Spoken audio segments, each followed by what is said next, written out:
সামনে আসলো শেফালি জারিওয়ালার মৃত্যুর আসল কারণ। হ্যাঁ, এই সৌন্দর্যই কিন্তু তার মৃত্যুর কারণ। এই সৌন্দর্যকে ধরে রাখার জন্য অনেক কিছু করতে হয়েছিল। আমরা তো তার উপরের সৌন্দর্যটাকে দেখতাম যে এই 42 বছর বয়সেও এত সুন্দর রয়েছে, এতটুকু কোথাও একটু মানে স্কিনটা একটু কুচকায়নি, কোথাও একটু ফ্যাট নেই, একদম টোন সুন্দর স্কিন, দেখলে যেন দেখতেই ইচ্ছে করতো। সব রকম ড্রেসে মানাতো তাকে। কত সুন্দর না? এইরকম সুন্দর তো কেউ মানে স্বপ্নে ভাবে যে আমি যদি এই রকম হতাম, এত সুন্দর স্কিন হতো, এত সুন্দর চুল হতো, এই রকম স্লিম হতাম, যা ড্রেস পরবো তাতেই মানাবে, এই রকমটা অনেকেই ভাবে না। বেশিরভাগ মেয়েরাই কিন্তু আজকাল এই রকমটা ভাবে। বয়সের সঙ্গে সঙ্গে প্রকৃতির নিয়মে যে আমাদেরও স্কিনটা কুচকাবে, চুলটা ফাঁকা হবে, গায়ে মেদ জমবে, আস্তে আস্তে বয়সটা বাড়বে, এটা আমরা বিশ্বাস করতেই চাই না। এটা যখনই আমাদের মাথায় আসে তখনই আমরা ভাবি যে না, এটা তো আমাকে হতে দিতে একদম আমি হতে দেবো না, এটার জন্য আমাকে যতটা যা করতে হয় আমি তাই করব। আজকালকার মেয়েরা সবাই আমরা পারি না। আমাদেরও যখন অনেক সময় মনে হয় ইস চেহারাটা ফ্যাটি, তাহলে এই ড্রেসটা পরলে মানাবে না, যদি একটু স্লিম হতাম তখন তাহলে মানাতো, এরকম অনেকেরই মনে হয় না? তো আমি ওই ফ্যাট নিয়ে অতটাও কিন্তু চিন্তা করি না। কিন্তু যারা ধরো এই গ্ল্যামার ওয়ার্ল্ডে আছে তারা তো এটা নিয়ে ভীষণ চিন্তা করে। বেশিরভাগ মেয়েরাই এটা নিয়ে খুব চিন্তা করে। গ্ল্যামার ওয়ার্ল্ড ছাড়া আজকাল এমনি যেই মেয়েরা আছে সেই মেয়েরাও ভীষণভাবে এইসব নিয়ে চিন্তা করে। আর তার জন্য সোশ্যাল মিডিয়ায় অনেক সময় অনেক কিছুর প্রলোভনে তারা পা দেয়।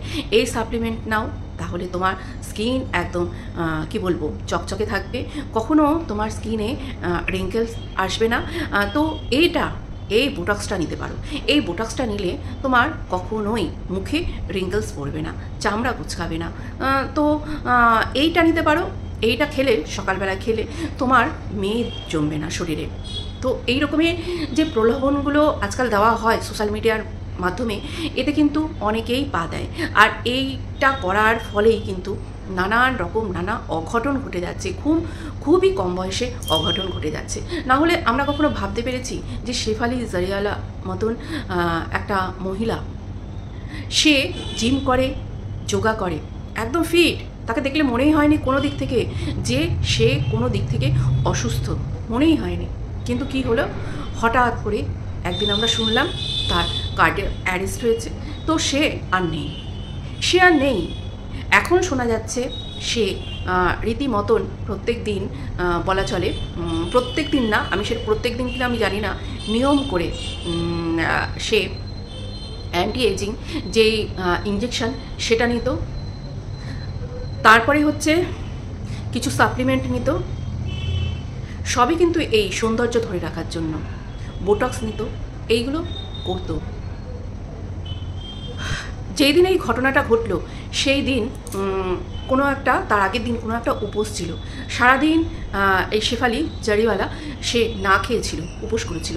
পরের দিন সে কি করলো, সে ওই যে ইঞ্জেকশনটা তার নেওয়ার কথা, যে অ্যান্টি এজিং ইঞ্জেকশন, সেটা সে নিয়েছিল এবং নেওয়ার কিছুক্ষণের মধ্যেই তার কোলাপস করে গেল এবং আর কিন্তু তাকে ফেরানো গেল না তাকে।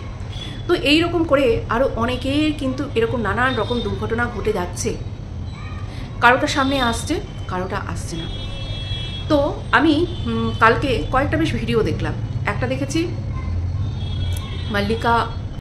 মল্লিকা শেরাওয়াতের একটা ভিডিও আমি দেখলাম। সেখানে কিন্তু এই ঘটনাটা, যে শেফালি জারিওয়ালার সঙ্গে যেই ঘটনাটা হয়েছে, সেই ঘটনাটার উদ্দেশ্যেই কিন্তু সে একটা ভিডিও দিয়েছে। সে এটাই বলেছে, মানে ভিডিওটা যে দিয়েছে একদম ফিল্টার ছাড়া, সকালে ঘুম থেকে উঠে সে সেই ভিডিওটা বানিয়েছে কোনো মেকআপ ছাড়া।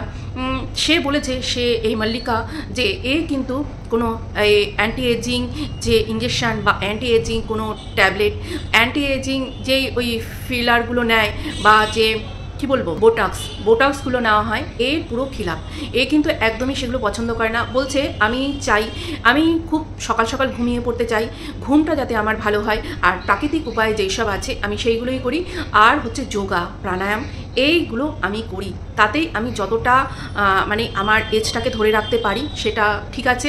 আর না হলে আমাদের বয়সের সঙ্গে সঙ্গে একদিন কিন্তু আমাদের চামড়াও কুচকাবে, মাথার চুলও কালো থেকে সাদা হবে, মাথার চুলও কমতে আরম্ভ করবে, সবই কমবে, সবই নষ্ট হবে, আগের মতন কিন্তু কিছুই থাকবে না। তো এটা আমাদেরকে মেনে নিতে হবে।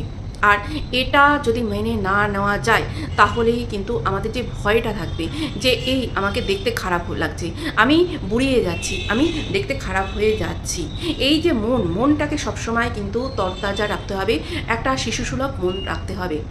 তো যখনই কিন্তু আমি শিশুসুলভ মনটা রাখবো তখন আমার মুখে এমনিতেই তার ছাপটা পড়বে। তো এই মল্লিকা শেরপা বলেছে যে সে কখনোই চায় না এই ধরনের যে সার্জারি, কসমেটিক সার্জারি বা এই ধরনের সাপ্লিমেন্ট যেই সবগুলো হয় সেইগুলো নিতে। তেমনি করিনা কাপুরেরও একটা ইন্টারভিউ দেখছিলাম, উনিও কিন্তু বলছিল যে সেও কিন্তু এই ছুরি কাঁচি ইঞ্জেকশান এইসবের পুরো খিলাফ।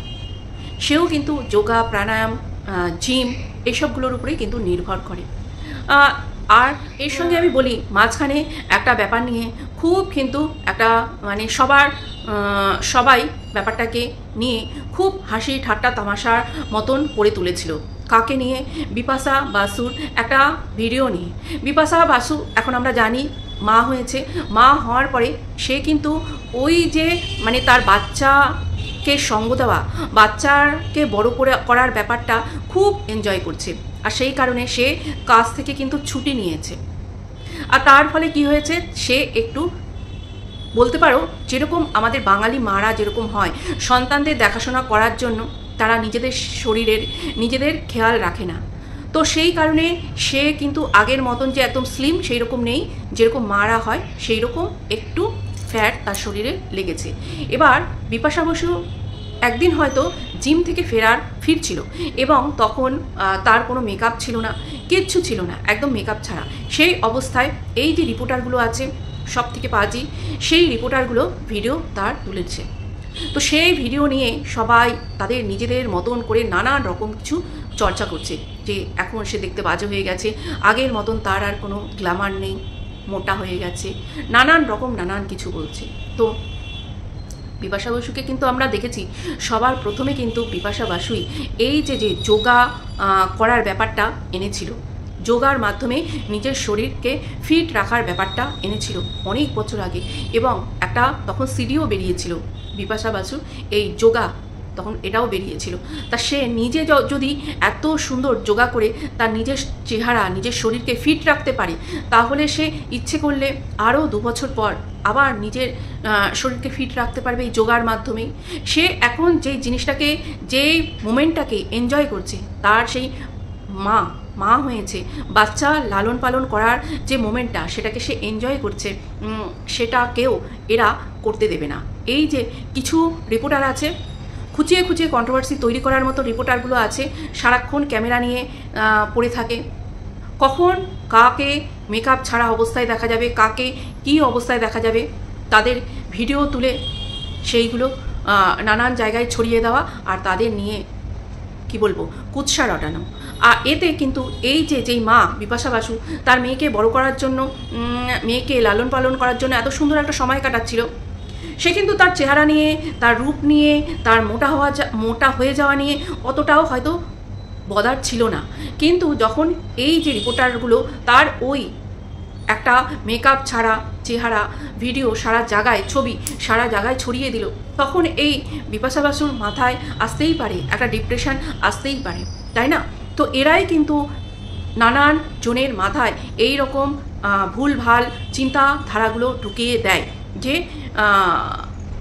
এই রকম চেহারা, কেননা এরা তো গ্ল্যামার ওয়ার্ল্ডের মানুষ, এরা তো সবসময় তাদের চেহারাটাকে সুন্দর দেখতে, সুন্দর দেখাতেই চাইবে, কেননা এদের কাজই হচ্ছে সৌন্দর্যটাকে দেখিয়ে, তাদের অভিনয়টাকে দেখিয়ে কি বলবো নিজেদের জীবিকা, অন্যদেরকে আনন্দ দেওয়া, এন্টারটেইনমেন্ট চালানো।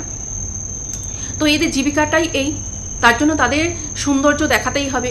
কিন্তু যখন কোনো মা চাইছে যে আমি এখন আমার বাচ্চার সঙ্গে সময় কাটাই, আমি কয়েকটা বছর ওই সবগুলোর থেকে দূরে থাকবো, আমি একটু আগলি যদি লাগে আমাকে দেখতে, লাগুক, তাতে কোনো অসুবিধা নেই, যেরকম আমরা সাধারণ মারা হই। তো সেই বিপাশা বসুও চেয়েছিল সে সাধারণ মায়ের মতন কয়েকটা বছর সময় কাটাতে, এবং তার বাচ্চাটাও একটু অসুস্থ ছিল। তো তখন সব কিছু সে ছেড়ে দিয়ে, ওই গ্ল্যামার ওয়ার্ল্ডের ওই সব ব্যাপার ছেড়ে দিয়ে সে চেয়েছিল তার বাচ্চার সঙ্গে সময় কাটাতে। তা না, এরা এই বিপাশা বসুর চেহারা নিয়ে চর্চা করতে বসে গেল এমনই। তো যাই হোক, যখন তার সন্তান বড় হয়ে যাবে আরেকটু, সে নিজের প্রতি মানে নিজে যখন বুঝবে যে এখন আমি আবার আগের মতন আমার শরীরটাকে ফিট রাখবো, তখন কিন্তু এরা খুব তাড়াতাড়ি নিজের শরীরকে আবার ঠিক জায়গায় নিয়ে আসতে পারবে। কেননা আমরা ঐশ্বর্য রায়কে দেখিনি, সে সন্তান জন্ম দেওয়ার পরে কি হারে ফ্যাট হয়ে গেছিলো তার শরীরে, তারপরে সে কিন্তু আবার তাকে নিজের জায়গায় নিয়ে এসেছে, তাতে কিন্তু কোনো অসুবিধা হয়নি। তখনও নানান যারা নিন্দা করার তারা কিন্তু অনেক রকম নিন্দা করেছে, আজকে যেমনি বিপাশা বসুকে নিন্দা করছে। তা আমার মনে হয় যদি সাপ্লিমেন্ট খেয়ে, বোটক্স নিয়ে, তারপরে অ্যান্টি এজিং ইঞ্জেকশন নিয়ে সুন্দর থেকে এই রকম অকালে প্রাণটা চলে যায়, তার থেকে আমি বলবো শরীরে একটু ফ্যাট হোক, তাতে কোনো অসুবিধা নেই। সুস্থ থাকাটাই হচ্ছে আসল ব্যাপার। ফ্যাটি নিয়েও কিন্তু অনেক সুন্দর দেখানো যায়। যেমন কাজলদের বাড়ির কালী পুজো, এই পুজো দুর্গা পুজোতে একবার বিপাশা বসু একটা পেস্তা গ্রিন কালারের বেনারসি পরে তার মেয়েকে নিয়ে এসেছিল। তখন কিন্তু ভীষণ সুন্দর লাগছিল, একটা আলাদাই সৌন্দর্য লাগছিল বিপাশা বসুকে। এমনিতেই বিপাশা বসুর কিন্তু আলাদা একটা গ্ল্যামার ছিল, আর আমি বলবো আছে। এবার সে যদি জিম করে তখন তো সে আর মেকআপ ফেকআপ করে যাবে না, জিম করতে, তখন তো সে ন্যাচারাল যেই অবস্থা সেই অবস্থাতেই যাবে। ঘেমে চুমে সে আসছে জিম করে, তখন তাকে কি করেছে না, তার ছবি তুলে ভাইরাল করে দিয়েছে যে দেখো এক সময়কার যে গ্ল্যামার যে সেক্সি কুইন, তার আজকে কি অবস্থা। তো খুবই খারাপ লাগছে যে সৌন্দর্য ধরে রাখার জন্য মানুষ কত কিছু করে, কিন্তু তার ফলে যদি অকালে তার প্রাণটাই চলে যায়, সেটা কি কাম্য? আমার তো মনে হয় না যে সেটা কাম্য। তার থেকে ওই সমস্তগুলো একটু কমিয়ে দিয়ে যদি অন্য রকমভাবে হেলদিভাবে থাকা যায়, তাহলে তো প্রাণটা বাঁচে, তাই না? আজকে আমরা জিতেন্দ্রকে দেখেছি, কত সুন্দর উনি ছিল। আস্তে আস্তে আমরা জানি বয়স হলে তার সৌন্দর্য কমবে, কিন্তু সেই বয়সের সৌন্দর্য কিন্তু একটা আলাদা সৌন্দর্য। আমরা সুপ্রিয়া দেবীকে দেখিনি, উনি তো না বোটক্স নিয়েছিলেন, না কোনো কিছু অ্যান্টিএজিং ট্যাবলেট নিয়েছিলেন, কিচ্ছু না। তবুও উনি বয়স হওয়ার পরে যেসব সিরিয়ালগুলো দেখেছি, রান্নার যে শোগুলো করতেন দেখেছি, কত সুন্দর লাগতো দেখতে।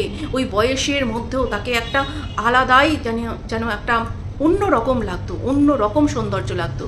তো সেই রকমই আমার মনে হয় যেটা ন্যাচারালভাবে হওয়া সেটা ছেড়ে দিতেই হয়। ওই খোদার উপরে খোদ্দারি করতে গেলে সেটা কিন্তু খুব খারাপ দিকে চলে যায়, সেই ব্যাপারগুলো খুব খারাপ দিকে চলে যায়। আজকে শেফালি জারিওয়ালার যে হাজব্যান্ড পরাগ ত্যাগীকে দেখে খুব খারাপ লাগছে, মানে বলা যাবে না, এতটা খারাপ লাগছে। অকালে যার বউ চলে যায়, সেই হাজব্যান্ডের যে কী অবস্থা হয় বলে বোঝানো যাবে না।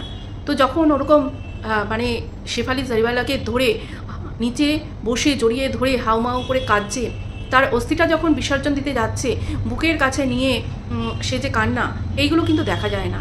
এখানেও রিপোর্টাররা এই পরাগ ত্যাগীকে কীভাবে মিথ্যা ব্লেম দিয়ে যাচ্ছে। সে চুল ঠিক করেছে, সে তার বউ মারা যাওয়ার পরে তার ডগিটাকে নিয়ে ঘুরিয়েছে, সেইগুলো নিয়েও নিউজ হয়।